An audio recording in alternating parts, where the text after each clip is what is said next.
Hi, in this video we're going to be analyzing the song that I put on my first YouTube video entitled Cluck Old Hen. The song comes from Jim Mills' third album, recorded from the Sugar Hill label records, and the song is called The Cluck Old Hen. It's from the album The Hidehead Blues, and we're going to first analyze the song. I'm going to play it through at medium tempo first, and then we're going to isolate the two breaks played in the intro. The first one in the first video, part 1, and then we're going to analyze the second, more flashy break in the video number 2.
Now we're in the key of A, we're capoed at the 2nd fret, and we've tuned our 5th string up to the 7th fret to match the A of the 7th fret of the 1st string.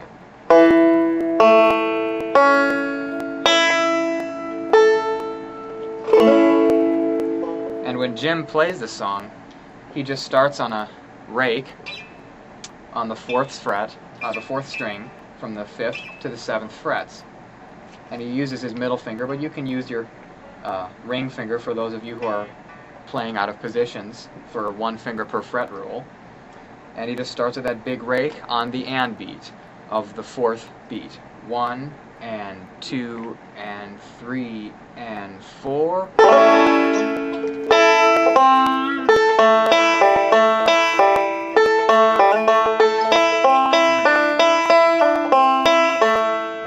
And that, in a basic nutshell, is the entire way you play the first part of the A part. The second time he plays the A part, he does the same thing, except he doesn't rake across all 5 strings. He just plucks the 4th string like this.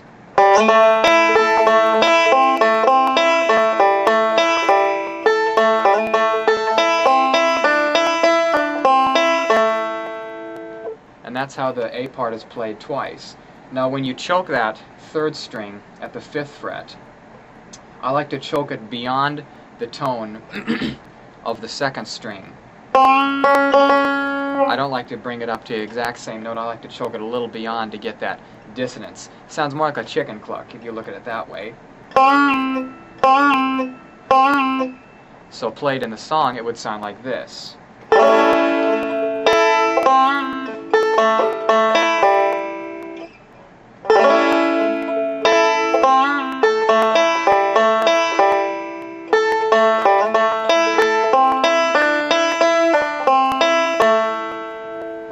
The 2 beats played after that first break that we talked about, he's playing the 5th and 3rd strings, not the 5th and 1st strings. So it would sound like this. 2, 3, 4.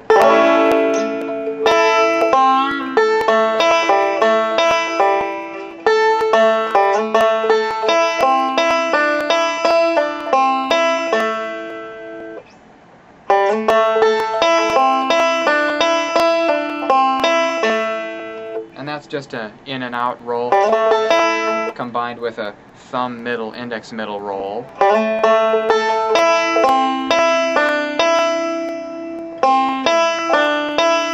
And then just a pull off from the 5th to the 3rd fret of the 2nd string. And he uses his pinky to do that pull off. But you can use your ring or even your middle if you can stretch that far. And remember to make those pull-offs snap so you get that real drivey sound.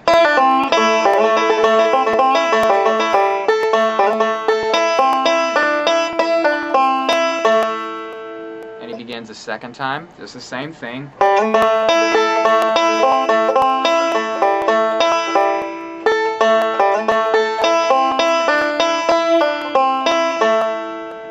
And now for the B part, he begins on the second string with a slide from the 3rd to the 5th fret. And in other words, a D to an E note. And he, to get a little context, opens up like this.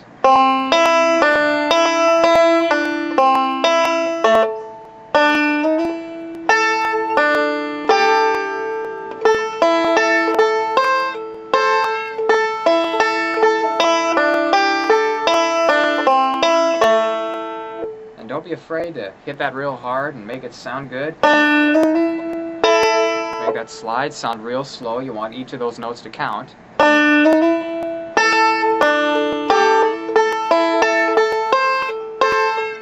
And basically the whole B part can be summed up in 90% of it's played in this closed position, and you're basically moving the F position G chord around from the G to the A to the C chord, and you're basically holding just 2 notes of that, like this. Some people, you can hold it all down, but you tend to get more of that 4th string slide sounding through there, so I just like to hold the pinky and the index down. And he starts on that big slide on the 2nd string.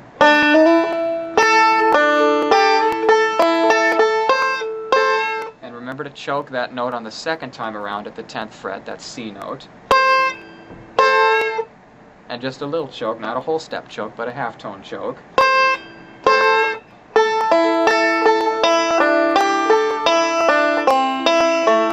And that's just that descending lick is a forward roll and a minstrel roll, the middle index, middle thumb. And so the whole B part would be played like this.